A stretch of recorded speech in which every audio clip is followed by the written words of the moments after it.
হাসপাতালের নিরাপত্তা ও সুরক্ষার জন্য স্বাস্থ্য সচিবকে চিঠি এবার মুখ্য সচিবের। হাসপাতালের অন ডিউটি রুম, পানীয় জলের ব্যবস্থা, সিসিটিভি এই সমস্ত ব্যবস্থা সুনিশ্চিত করতে হবে। আর যত দ্রুত সম্ভব এই ব্যবস্থা সুনিশ্চিত করতে হবে, এই মর্মেই স্বাস্থ্য সচিবকে চিঠি মুখ্য সচিবের। এই চিঠিতে আর কি কি উল্লেখ রয়েছে বিস্তারিত তথ্য জানবো আমাদের প্রতিনিধি অরিত্রিক ভট্টাচার্যের কাছ থেকে। অরিত্রিক, দেখো, গতকালকে নবান্ন সভাঘরে জুনিয়র ডক্টরদের সঙ্গে মুখ্য সচিবের বৈঠক হয়েছিল। দিনে দুবার ব্যবহার করো স্টপেজ ক্রিম আর নিজেকে রাখো Evergreen Careshade aroma therapy stoppage cream আর খুঁজে পাও নতুন আমিকে। সেখানেই কিন্তু এই প্রস্তাবগুলো অনেকগুলো উঠে এসেছিল, যেগুলো আজকে প্রিন্সিপাল হেলথ সেক্রেটারিকে চিফ সেক্রেটারি চিঠির মাধ্যমে জানিয়েছেন। তুমি যেরকমটা বলছিলে যে on duty room, washroom, CCTV, পানীয় জলের ব্যবস্থা, এগুলো যত দ্রুত সম্ভব সেগুলোকে নিশ্চিত করতে হবে যেমন বলা হয়েছে, তেমনই বলা হয়েছে রাজ্য সরকার এই ধরনের যা যা কমপ্লেন জমা পড়ছে তার জন্য প্রাক্তন ডিজি আইপিএস সুরজিৎ কর পুরকায়স্থকে চেয়ারম্যান করা হয়েছে তাকে এই বিষয়ে, এবং সেখানে তার কাছে যেন সমস্ত বিষয় তথ্য পৌঁছয়। পাশাপাশি বলা হয়েছে যে ইন্টারনাল যে অভিযোগগুলো জমা পড়ছে সেগুলোর জন্য একেবারে সঙ্গে সঙ্গে এই মুহূর্তে সেই ডিপার্টমেন্টগুলোকে ফাংশনাল হতে হবে যাতে অভিযোগগুলো দ্রুত জমা পড়ে।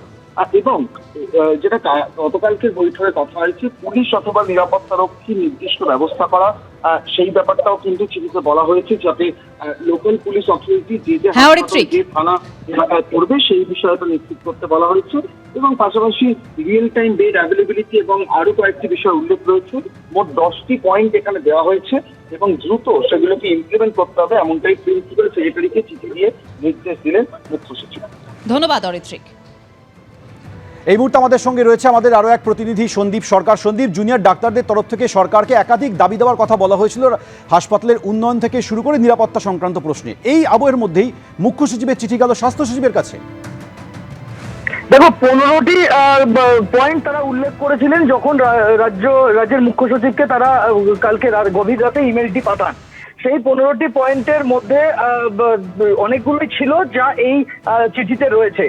মোট 10, যেটা অরিত্রিক বললো যে 10টি পয়েন্টে একটা চিঠি দিয়েছেন মুখ্য সচিব রাজ্যের স্বাস্থ্য সচিবকে, এবং সেখানে জুনিয়র ডাক্তারদের তরফে যে দাবি দাওয়াগুলো ছিল তার অধিকাংশই কিন্তু রয়েছে। হ্যাঁ, এটা ঠিক যে কয়েকটি দাবি দেওয়া এখানে কিন্তু রাজ্যের তরফে কোনো রকম বক্তব্য দেওয়া হয়নি। তার মধ্যে অন্যতম হচ্ছে রেসিডেন্সিয়াল ডক্টরস অ্যাসোসিয়েশন তৈরি করা কলেজে, মেডিকেল কলেজগুলোতে ছাত্র সংসদ ভোট সংক্রান্ত ইস্যু, এই বিষয়গুলোকে সরিয়ে রেখে একদম নিরাপত্তা সংক্রান্ত, রোগী নিরাপত্তা, ডাক্তারদের নিরাপত্তা, স্বাস্থ্যকর্মীদের নিরাপত্তা, সার্বিকভাবে হাসপাতালের নিরাপত্তা, এর উপরে ভিত্তি করে কিন্তু মুখ্য সচিব এই 10 দফা পয়েন্ট উল্লেখ করে একটি চিঠি রাজ্যের স্বাস্থ্য সচিবকে দিয়েছেন। ফলে দেখার বিষয় এটাই যে এই চিঠির ভিত্তিতে এবার জুনিয়র ডাক্তাররা যারা আন্দোলন চালিয়ে যাচ্ছেন এতদিন ধরে, তারা এবার কি পদক্ষেপ নেন, তারা সন্তুষ্ট হন নাকি তারা তাদের আন্দোলন চালিয়ে যাওয়ার সিদ্ধান্তে অনড় থাকেন, সেটাই এখন দেখার বিষয়।